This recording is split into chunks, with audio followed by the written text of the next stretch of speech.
첫 번째 항목은요. 파주에 이어 연천까지입니다. 그러게 말해요. 아프리카 돼지열병 큰일이에요. 그렇죠. 오늘 아침 경기 연천군 백항면의 돼지 농장에서 이 아프리카 돼지열병 확진 판정이 이제 내려졌는데요.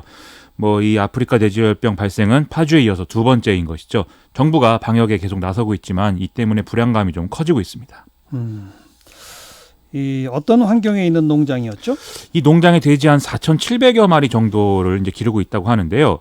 2, 3일 전부터 이 식욕 부진 증세를 보이던 돼지가 어제 오후에 이제 폐사를 했던 거고, 이게 이제 의심이 돼서 오늘 확진 판정을 받기까지 이른 겁니다. 이 부근 3km 이내에 돼지 농장 3곳이 더 있다고 하는데, 이 지역에 있는 돼지가 한 다 합쳐서 만여 마리 정도 된다고 하거든요. 예. 이 돼지들은 오늘부터 모두 살처분될 예정이다라고 합니다. 제일 중요한 게 감염 원 파악하는 건데 어떻게 돼가고 있어요? 일단 유력 매개체로 꼽히는 게 잔반, 이 돼지들이 먹는 잔반이고, 그 다음에 북한에서 넘어오는 이 멧돼지, 이런 것들 아니겠습니까? 이 농장은 앞서의 파주 농장과 마찬가지로 남은 음식이 아닌 사료를 먹이는 이런 농장이었다고 합니다. 예. 그리고 또 이 멧돼지에 대해서도 이 멧돼지를 막기 위한 울타리라든지 포획틀 이런 것들이 이제 설치가 돼 있는 그런 상황이었다고 하고요. 예. 여기에 이제 이 농장에서 일하는 5명의 외국인 노동자 중에 네팔 출신 노동자 1명이 지난 5월에 본국에 다녀온 것으로 파악되긴 했는데, 이 네팔은 아프리카 돼지열병 발병 사실이 없는 국가여서 이것도 감염원으로 보기는 어렵다, 이런 얘기 나오고 있습니다. 예. 또 농장주가 지난 1월에 일본에 다녀온 사실도 있는데, 일본도 마찬가지로 이 아프리카 돼지열병 발생한 바가 없기 때문에 좀 여러모로 감염원은 파악이 아직은 어렵다, 이런 얘기가 나오고 모르겠다는 얘기군요. 있습니다. 그렇습니다. 그 파주하고 연천 두 곳이 가까워요?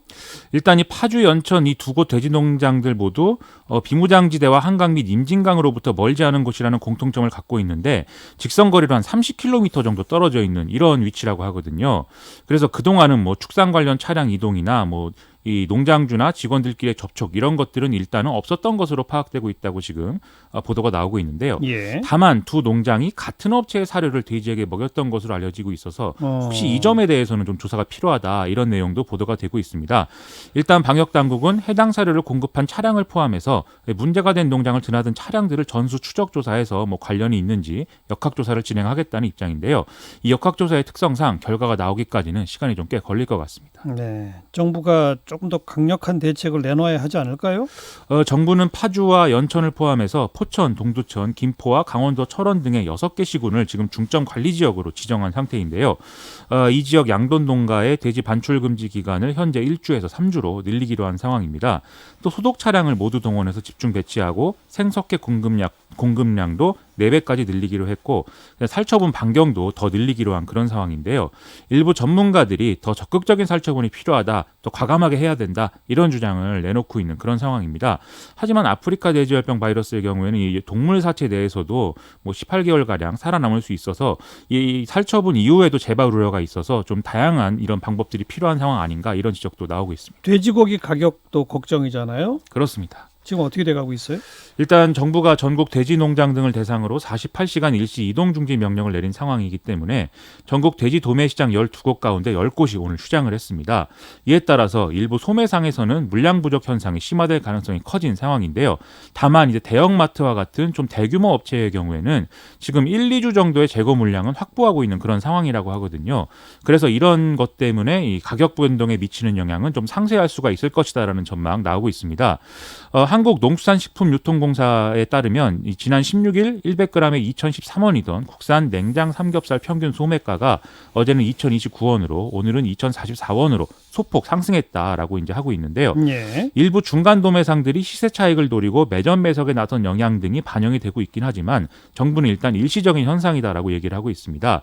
하지만 이후 사태 추이에 따라서 돼지고기 가격의 급격한 변동 가능성이라든지 이런 걸 배제할 수는 없는 상황이기 때문에 여러모로 주의와 또 대책 대응 필요한 것 같습니다. 이게 더 확산되는지 여부 한 일주일이 아주 중요하겠네요. 그런 상황입니다. 네. 두 번째 시사위키 항목은요. 사우디는 우리의 친구입니다. 무슨 얘기예요? 오늘 청와대가 문재인 대통령이 이 사우디아라비아의 실권자인 빈살만 왕세자와의 어떤 통화를 통해서 지난 주말 사우디 석유 시설의 드론 공습 등에 대한 대응을 논의했다, 이렇게 밝혔습니다. 예. 문재인 대통령은 사우디 측에 위로의 말을 전하면서 국제사회의 어떤 단호한 대응 필요성, 이런 것들을 강조를 했는데요. 빈살만 왕세자는 대공방어 체제 구축 이런 것 이제 도움을 줄 것을 요청을 했고 이에 대해서 양 정상은 긴밀히 협의해 가기로 했다라고 청와대는 밝혔습니다. 또 문재인 대통령은 한국이 원유의 30% 정도를 사우디로부터 공급받고 있다는 점에서 복구 과정에서 참여 요구가 있을 경우에는 이에 흔쾌히 응하겠다라는 답도 한 그런 상황이라고 합니다. 최근에 이재용 삼성전자 부회장도 사우디 갔었죠?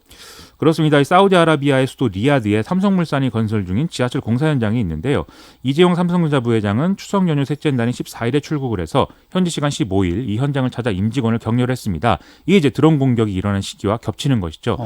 이재용 부회장은 어제 빈살만 왕세자를 만나서 사업상의 다양한 협력 문제에 대해 논의를 했는데요. 빈살만 왕세자는 지난번에 방한했을 때 이 삼성의 승지원에서 이재용 부회장을 비롯한 국내 5대 그룹 총수를 만나서 사업상의 협력을 모색한 바가 있습니다. 우리한테 중요한 사업 파트너죠. 그렇습니다. 빈살만 왕세자는 석유 의존도를 낮추고 미래를 위한 사회 경제적 혁신을 모색하자는 비전 2030 등을 추진하고 있는데 예. 지난 6월 말 방한했을 때 국내 대기업들에게 이 사업 관련 프로젝트에 투자를 요청한 바도 있거든요. 그렇죠. 문재인 대통령이 통화를 한 것도 아마 이런 맥락을 반영한 그런 이제 대응이었던 것 같습니다. 여기까지 수고하셨어요. 고맙습니다. 김민아 기자였어요.